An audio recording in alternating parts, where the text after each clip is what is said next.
दोस्तों, अगर आपको सफलता प्राप्त करनी है, अपने प्रतिद्वंदियों से आगे निकलना है, तो इसका बस एक ही उपाय है और वो उपाय है कि आप उनसे अधिक मेहनत करें, आप उनसे अधिक श्रम करें, घंटों में भी और यानी कि क्वालिटी और क्वांटिटी दोनों में भी। कहा गया है ना कि अगर आप आवश्यकता से ज़्यादा काम करते हैं तो आप अपने प्रतिस्पर्धियों से बहुत आगे निकल जाते हैं। नमस्कार दोस्तों, स्वागत है आप सभी का स्टडी विद ज्ञान प्रकाश में। चलिए शुरू करते हैं आज यानी कि 2 जुलाई के सभी महत्वपूर्ण समाचार। सबसे पहले देखते हैं उत्तर प्रदेश लोक सेवा आयोग के द्वारा जीआईसी लेक्चरर के लिए जीव विज्ञान और अंग्रेजी के लिए परिणाम जारी कर दिए गए हैं और इनका जो डॉक्यूमेंट वेरिफिकेशन होगा वो 5, 6 और 7 जुलाई को होगा। इसके लिए जो पूरा का पूरा कार्यक्रम है वो वेबसाइट uppsc.up.nrc.in पर आपको मिल जाएगा। तो फ्रेंड्स, यहाँ पर आप देख सकते हैं कि जीआईसी को मिले 334 शिक्षक। यूपीपीएससी ने घोषित किया अंग्रेजी और जीव विज्ञान प्रवक्ता भर्ती का चयन परिणाम। तो आपको बता दें कि ये जो मुख्य परीक्षा हुई थी 13 मार्च को हुई थी। इसके पहले ये जो भर्ती होती थी उसमें सिर्फ इंटरव्यू होता था, लेकिन इस बार प्री और मेंस दोनों परीक्षा करवाई गई है। तो प्रवक्ता जीव विज्ञान के 217 चयनित अभ्यर्थियों में 90 महिला अभ्यर्थी हैं और 127 पुरुष हैं। प्रवक्ता अंग्रेजी के 117 चयनितों में 22 महिला हैं, 95 पुरुष अभ्यर्थी हैं। तो अभी जो परिणाम आया है वो औपबंधिक है। डॉक्यूमेंट वेरिफिकेशन के बाद ही इनको अंतिम रूप से चयनित किया जाएगा और डॉक्यूमेंट वेरिफिकेशन का जो कार्यक्रम है वो भी डिक्लेयर कर दिया गया है। तो डॉक्यूमेंट वेरिफिकेशन कब होगा? 5, 6 और 7 जुलाई को होगा। चलिए अब बारी है आपकी, और आपके लिए भी यहाँ पर एक बहुत ही अच्छी खबर है। अगर आप शिक्षक बनना चाहते हैं, वो भी नवोदय जैसे बड़ी संस्था में, तो आपके लिए एक गुड न्यूज़ है। नवोदय विद्यालय समिति के द्वारा बहुत सारे पद हैं, जिसमें खास तौर से प्रिंसिपल, टीजीटी, पीजीटी और अन्य पदों के लिए विज्ञापन जारी कर दिए गए हैं। ये विज्ञापन डिटेल में मैंने आपसे 2 दिन पहले ही कर लिया था डिस्कस। अगर आप पूरे विज्ञापन को देखना चाहते हैं तो या तो डायरेक्टली रीड करना चाहते हैं तो आप स्टडी विद ज्ञान प्रकाश पर जाकर रीड कर सकते हैं। अगर नोटिफिकेशन समझना चाहते हैं तो इसके लिए जो वीडियो मैंने अपलोड किया था उसको आप वॉच कर सकते हैं। लिंक वीडियो के डिस्क्रिप्शन में आपको दे रहा हूँ। यहाँ पर मैं आपको संक्षिप्त में सारी जानकारियाँ देने वाला हूँ और फॉर्म को स्टेप बाय स्टेप कैसे आप अप्लाई करेंगे इस पर एक वीडियो जस्ट इसी वीडियो के बाद अपलोड करूँगा, उसको ज़रूर देखिएगा। इसके लिए आपको चैनल को सब्सक्राइब करके बेल आइकन को प्रेस करना होगा ताकि जब भी नया वीडियो आए उसका नोटिफिकेशन आपको भी मिल सके। तो यहाँ पर देखिए जो इम्पोर्टेंट डेट्स हैं। अगर आप नवोदय विद्यालय में टीजीटी, पीजीटी, प्रिंसिपल आदि पदों पर आवेदन करना चाहते हैं तो आप 2 जुलाई से लेकर 22 जुलाई के बीच में आवेदन कर सकते हैं। एग्ज़ाम डेट अभी डिक्लेयर नहीं किया गया है। एप्लीकेशन फ़ीस प्रिंसिपल के लिए है 2000 रुपये, पीजीटी के लिए 1800 रुपये, टीजीटी के लिए 1500 रुपये, SC, ST और PH के लिए है 0। ठीक है, तो यहाँ इस प्रकार से आपकी फ़ीस रखी गई है। प्रिंसिपल के पदों की संख्या कितनी है? 12 है। इसी प्रकार से पीजीटी के लिए जो पद हैं उनकी संख्या है 397 अबाउट 400। और टीजीटी में 2 प्रकार के पद हैं। एक तो जैसा कि आपका होता है साइंस, मैथ वगैरह, तो उसमें 683 पद हैं और लैंग्वेज के लिए हैं 343 पद। यहाँ ध्यान दीजिएगा कि अगर आप टीजीटी में आवेदन करना चाहते हैं यानी टीजीटी में, तो आपके पास बैचलर डिग्री होनी चाहिए, बीएड होना चाहिए, सीटेट क्वालिफाई होना चाहिए, मैक्सिमम एज लिमिट 35 साल होनी चाहिए। नियमानुसार जो रिजर्व कैटेगरी के स्टूडेंट हैं उनको छूट भी अनुमन्य है। म्यूजिक टीचर के लिए जो पदों की संख्या है वो कितनी है? 33 है और ये है आपकी एलिजिबिलिटी। फिर आर्ट टीचर के बारे में बात करें तो 43 पद हैं। पीटी टीचर के लिए जो लोग बीपीएड, डीपीएड वगैरह हैं वो लोग आवेदन कर सकते हैं, 52 पद हैं। लाइब्रेरियन के लिए 53 पद हैं। इसमें जो लोग लाइब्रेरी साइंस से बैचलर डिग्री रखते हैं वो लोग आवेदन कर सकते हैं।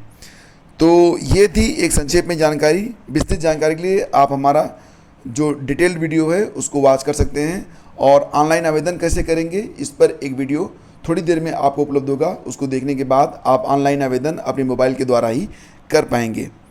फिर देखिए, चलिए आगे बढ़ते हैं। आपको भी इंतज़ार होगा, आपके घर में या आसपास कोई न कोई ऐसा बच्चा ज़रूर होगा जो सीबीएसई में 10th और 12th की परीक्षा में शामिल हुआ होगा। तो यहाँ पर परीक्षा परिणाम से संबंधित जो है जानकारियाँ प्रोवाइड की गई हैं। देखिए फ्रेंड्स, अगर हम बात करें तो सीबीएसई की जो 10th की परीक्षा है तो उसका जो परिणाम है वो 15 जुलाई के आसपास जारी कर दिया जाएगा। वहीं पर 12th का जो परिणाम है वो जुलाई के अंत में जारी होने की बात यहाँ पर सामने आ रही है। तो सूत्रों के मुताबिक स्कूलों में फ़िलहाल 12वीं की IT और कंप्यूटर की कापियाँ अभी जच रही हैं। इसके बाद कापियाँ सीबीएसई में जाएंगी, रीचेकिंग होगी, तो इसमें समय लगेगा। और 10वीं के लिए जो परिणाम है वो 15 जुलाई के आसपास जारी होने की उम्मीद है। तो 15 जुलाई तक 10वीं के परिणाम और 12वीं जो परिणाम है वो जुलाई के अंत तक डिक्लेयर होने की बात कही जा रही है। और यूपी और उत्तराखंड अग्निवीरों की भर्ती रैली की तिथि घोषित। तो देखिए यहाँ पर सेना में अग्निपथ स्कीम के तहत उत्तर प्रदेश के अग्निवीरों की भर्ती 19 अगस्त से शुरू होगी। सेना भर्ती मुख्यालय यूपी और उत्तराखंड की ओर से अगस्त से दिसंबर तक अग्निवीरों की भर्ती के लिए 10 रैलियों का आयोजन होगा और यूपी में 7 रैलियाँ होंगी और उत्तराखंड में 3 रैलियाँ होंगी। तो सेना भर्ती कार्यालय लखनऊ के अंतर्गत आने वाले 13 जिलों के अग्निपथ स्कीम के तहत अग्निवीरों की भर्ती कानपुर में 20 अक्टूबर से होगी। उत्तर प्रदेश और उत्तराखंड की महिला मिलिट्री पुलिस में अग्निवीर स्कीम के तहत जनरल ड्यूटी के पदों की भर्ती लखनऊ में 30 नवंबर से 10 दिसंबर तक होगी।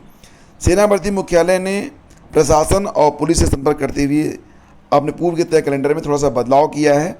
सेना भर्ती कार्यालय लखनऊ के अंतर्गत आने वाले 13 जिलों, इसमें लखनऊ, बाराबंकी, उन्नाव, कानपुर देहात, कानपुर नगर, हमीरपुर, महोबा, बांदा, चित्रकूट, फतेहपुर, गोंडा, औरैया और कन्नौज जिलों के भर्तियों की रैली 20 अक्टूबर से 10 नवंबर तक कानपुर में आयोजित की जाएगी। अग्निवीर जनरल ड्यूटी, अग्निवीर तकनीकी, अग्निवीर क्लर्क, अग्निवीर ट्रेड्समैन के पदों की भर्ती के लिए भारतीय सेना की वेबसाइट www.joinindianarmy.nic.in पर सितंबर माह के पहले सप्ताह में ऑनलाइन रजिस्ट्रेशन करवाना होगा। अग्निवीरों की पात्रता से जुड़ी जानकारी इस वेबसाइट पर भारतीय सेना ने उपलब्ध करा दी है। तो ऑनलाइन रजिस्ट्रेशन के बाद वेबसाइट पर ही अभ्यर्थियों के प्रवेश पत्र अपलोड हो जाएंगे। उनका प्रिंट निकालकर जरूरी दस्तावेजों के साथ अभ्यर्थी को भर्ती रैली का जो स्थल होगा वहाँ पर पहुँचना होगा। सेना की ओर से अगस्त से दिसंबर तक होने वाली 10 भर्ती रैलियों के लिए स्क्रीनिंग बोर्ड भी तय कर दिया गया है। तो यहाँ पर देखिए डेट्स भी डिक्लेयर कर दी गई हैं और यहाँ पर आप देख सकते हैं जैसे कि ARO भर्ती स्थल कब से कब तक, तो बरेली, फतेहगढ़ 19 से 15 सितंबर, इसी प्रकार से अन्य जिलों में जो भर्तियाँ होंगी उसकी डेट्स यहाँ पर डिक्लेयर कर दी गई है।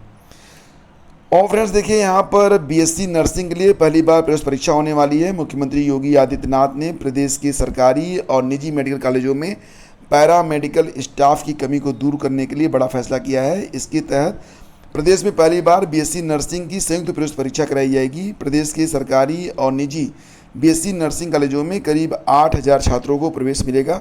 इसके लिए आवेदन की अंतिम तिथि 15 जुलाई रखी गई है। तो आवेदन करना चाहते हैं तो kgmu.org और ये जो दूसरी वेबसाइट है www.abvmuup.edu.in पर मिलने वाली लिंक पर आप आवेदन कर सकते हैं। परीक्षा जुलाई के अंतिम सप्ताह में कराए जाने की बात कही गई है। तो आज़ादी के बाद से लेकर 2017 तक नर्सिंग और पैरा मेडिकल को नज़रअंदाज किया गया। इस कारण सरकारी मेडिकल कॉलेजों में योग्य नर्सिंग और पैरामेडिक्स स्टाफ की कमी है। तो अब इस कमी को दूर करने के लिए प्रयास किए जा रहे हैं और 8,000 सीटों पर प्रवेश दिया जाएगा। 1900 सीटें सरकारी मेडिकल कॉलेजों में BSc नर्सिंग की हैं। कुल 8,000 सीटें, शायद मैंने 800 बोला है, ये 8,000 सीटें हैं जिस पर प्रवेश होगा। 1900 सीटें जो हैं ये सरकारी मेडिकल कॉलेजों में हैं, बाकी की जो सीटें हैं ये निजी कॉलेजों में आपको मिलेगी। तो निजी BSc कॉलेजों में भी होगी ग्रेडिंग। तो यहाँ पर आप देख सकते हैं सारी जानकारी। आवेदन करना चाहते हैं तो ये नोटिफिकेशन देख लीजिएगा, जो कि मैं आपको टेलीग्राम चैनल स्टडी विद ज्ञान प्रकाश पर शेयर कर दूंगा। और फ्रेंड्स देखिए, शिक्षा से जुड़े विज्ञापन सबसे अधिक गुमराह करने वाले, ये आज की अंतिम खबर है, लेकिन हमारा ध्यान ये अपनी ओर आकर्षित करती है। खबर में लिखा गया है कि विज्ञापनों की निगरानी करने वाली जो संस्था है वाचडॉग, तो वाचडॉग ने हाल ही में लोगों को गुमराह करने वाले विज्ञापनों को लेकर अप्रैल 2021 से मार्च 2022 की अवधि की एक रिपोर्ट जारी की है। इसमें कहा गया है कि सबसे ज़्यादा गुमराह करने वाले विज्ञापन शिक्षा क्षेत्र से जुड़े पाए गए, जो मुख्य रूप से एड टेक उद्यमों से संबंधित थे। रिपोर्ट में कहा गया कि जिन विज्ञापनों के बारे में शिकायत मिली थी उनमें सर्वाधिक 33% शिक्षा के क्षेत्र से संबंधित थे, 16% विज्ञान स्वास्थ्य सेवा क्षेत्र और 11% निजी देखरेख से संबंधित थे। इन विज्ञापनों में 8% तक क्रिप्टो और गेमिंग जैसी नई श्रेणियों के विज्ञापन भी थे। डिजिटल प्लेटफॉर्म पर शिफ्ट हुए विज्ञापन, दरअसल आपको पता ही होगा कोविड काल में लोगों की इंटरनेट पर अत्यधिक निर्भरता रही, ऐसे में विज्ञापन तेज़ी से डिजिटल प्लेटफॉर्म पर शिफ्ट हो रहे हैं। अभी आप YouTube खोलेंगे, पहले क्या होता था, YouTube खोलने पर सिर्फ एक बार आपको एक ऐड देखने को मिलता था शुरुआत में, लेकिन अब तो मैं देखता हूँ पूरा सीक्वेंस चलता है, 1 2 3, कभी कभी तो 3 ऐड मिलते हैं और फिर बीच बीच में भी ऐड आते रहते हैं फटाफट। तो बहुत सारे ऐड चल रहे हैं और फिर भी आपको बता दें यूट्यूबर की जो रेवेन्यू है वो काफ़ी कम हो गई है। पहले की अपेक्षा। तो फ्रेंड्स आज के सेशन में बस इतना ही। अगर ये वीडियो आपको अच्छा लगा है तो प्लीज़ लाइक और शेयर जरूर कीजिएगा। अगर आप किसी प्रश्न का उत्तर चाहते हैं, किसी टॉपिक पर वीडियो चाहते हैं तो नीचे कमेंट जरूर कीजिएगा। Thank you so much, have a great day. जय हिंद।